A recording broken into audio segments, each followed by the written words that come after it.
বাবা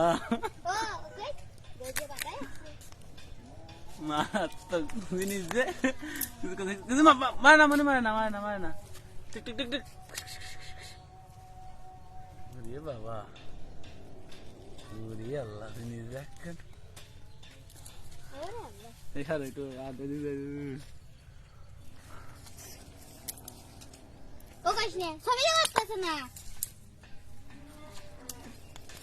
হ্যাঁ tick tick শোনা তাকাও একটু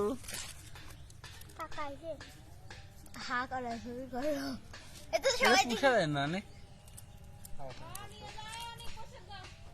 না যে কষ্ট সে নিক আমি কি করতে তুমি নিয়ে যাও হ্যাঁ এই খাচ্ছে এমনি ওখান পাট করে সেরা চিল্লে এক মিনিট পাট করে গালা যায় না